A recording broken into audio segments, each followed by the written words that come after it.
Бүгінгі жұмысымыз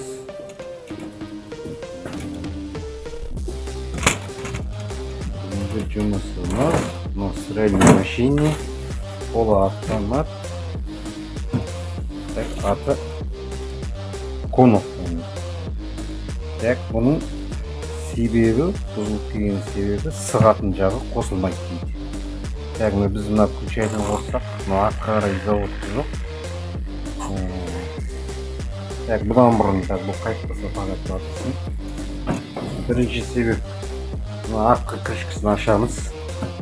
Бұдан ал, бұда 3 болт бар, 1, 2, 3, и одан кейін бұл жерде көретініміз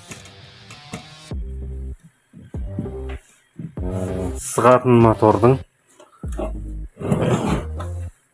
мына торможениесін тексереміз. Міне торможение. Мынау бізде мына есіктің құлағы сынған жағдайда бұл торможение болып жұмыс істемей қалады. Бізде бұл қазір жұмыс істеп тұр, міне қимылдап жұмыс істеп тұр. Тағы бір себебі мотордың барабанның валының бойындағы резинаға тап басып қатып болады. Моторды бүйтіп айналдырып көреміз. Қатып тұрма, қатпай тұрма дейді. Қолмен ішіне салып. Бұл енді қазір қатып тұр екен. Қолмен айланып қазір қосып көрейік.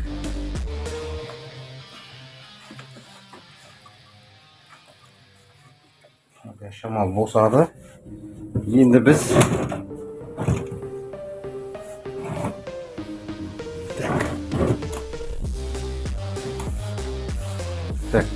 мына жердегі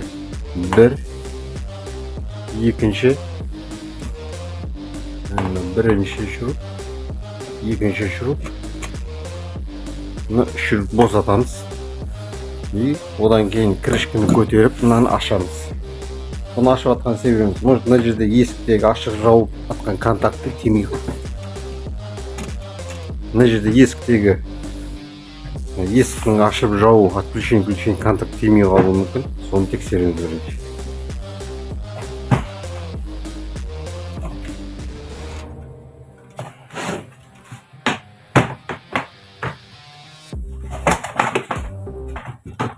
Міне көтердік, шықтық. Міне біздегі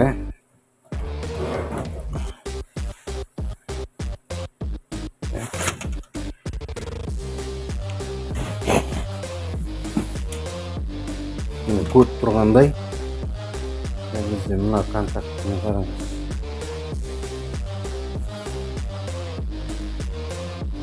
Бізде мынаны майыстырып жауалатып қойып қойыпты.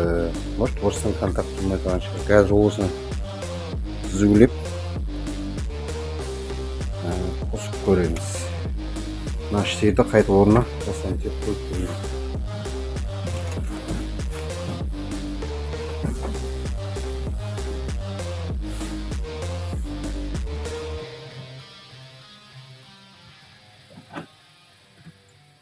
Қайырып жіберген. Мынаның да майысқан. Біз бұны қазір жоғалап көреміз. Негізі бұны осында кейін қазір қосылатын болса, бәрін ауысып тастаймыз, жаңалап саламыз. Бұл үшін енді бір тоққа қосып бір көреміз.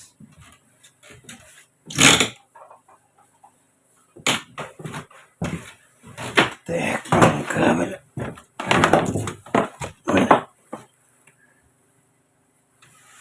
Тоққа қосамыз.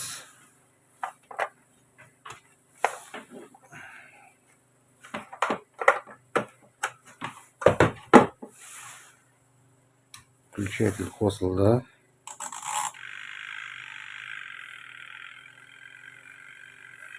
Моторда дыбыс жоқ. Енді біз моторды тексеріп көреміз.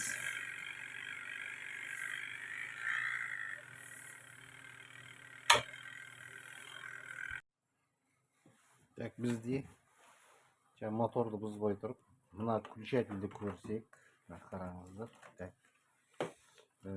Бұның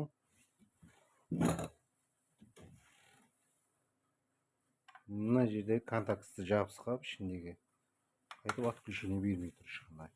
Может мына ішіндегі пластмассалар еріп кетіп контактіміз дұрыс тимеуі де мүмкін. Сөйтіп насос қосылмай тұрған шығар. Енді біз уақытша қазір қырқып былай тигізіп көреміз. Егер бұнда да болмаса, мына құлағы обязательно бұл ауысады, само собой ішінде контактісі кетіп тұр ғой. Так.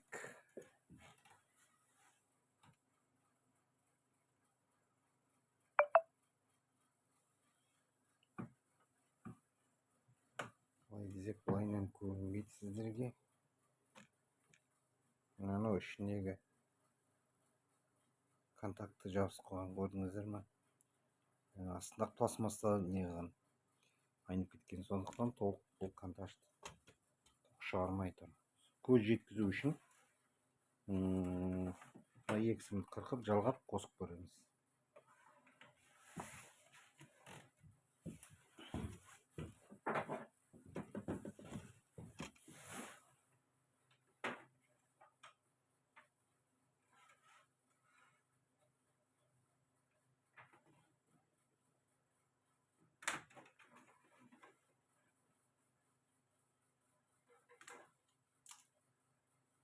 Бұл прямой болады қазір бізде.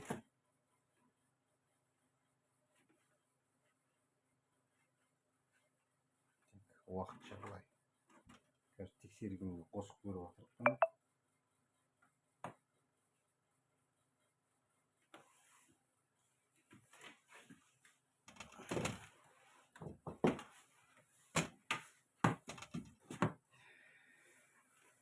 Так, тоққа қосып көреміз. Қазір мынаны қоссақ, прямо қосып кетеді.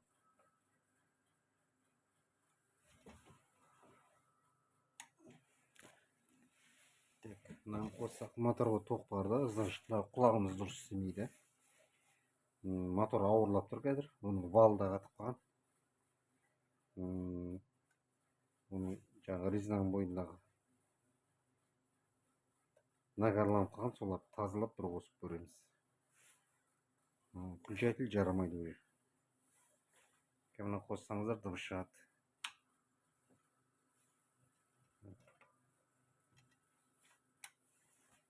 Енді моторды изоляциясын тексеріп көреміз. Так, тоқтан ажыратамыз. Так, мына мотордың мына сығатын мотор. Мұны жаңа валымыз менің айландырып атқан бағана ауырлау деп. Так, енді біз мына мотордың үшісін қырқып алдық жалғамада. Енді осы мотордың изоляциясын тексереміз.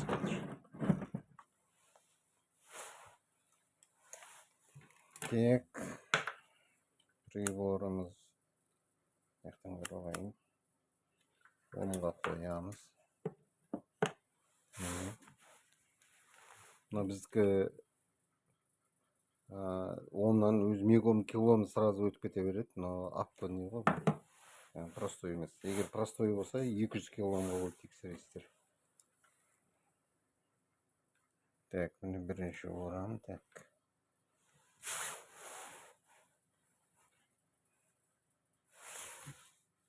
Бірінші орамыз 197 оң көрсетіп тұр. Так, 197.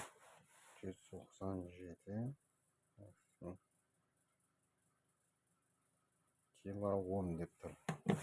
Так. Екіншін көреміз.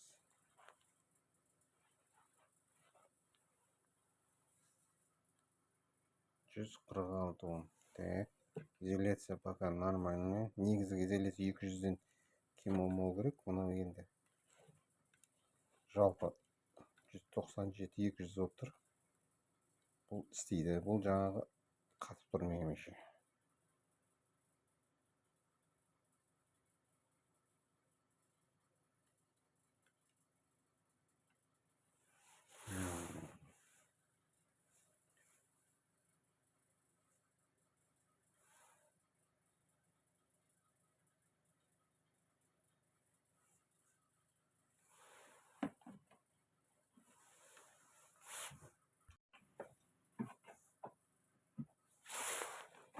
Так, мынау жаңағы сіздерге моторды көрсетіп жіберейін қайттан. Так, міне біздің жаңағы айтып жатқан сығатын моторымыз.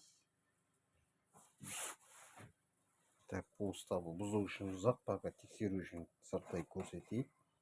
Мынау негізгі міне валы сығатын жақта, мына жердегі киім салатын несі барабаны үшін.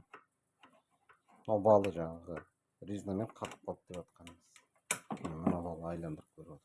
Так, біз енді міне осы двигательдің орамының изоляциясын тексереміз. Мынау осы сағат мотор. Так.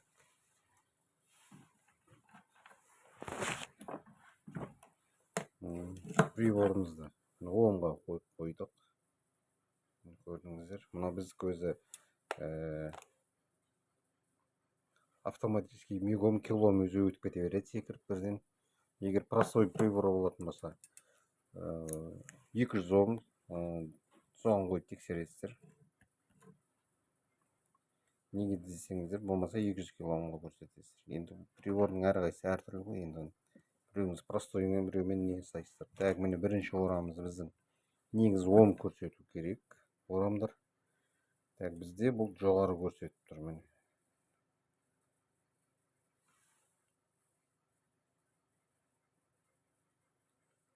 Ой, дұрыс ғой.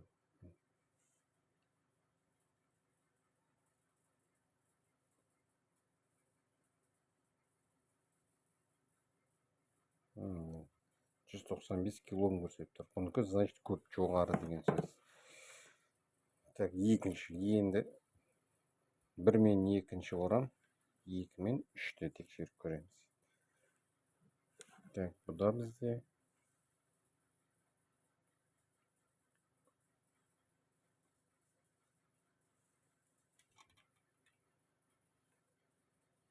екі мен үшіміз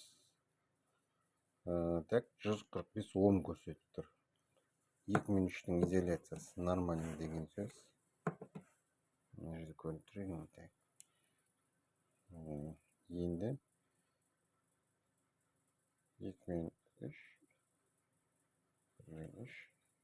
енді мына көк пен ақты тексереміз.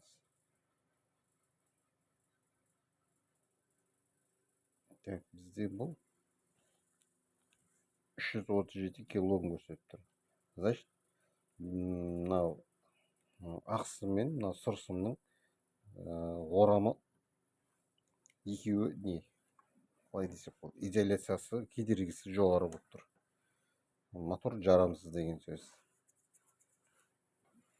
Бұның мотор ауысады ендігіде.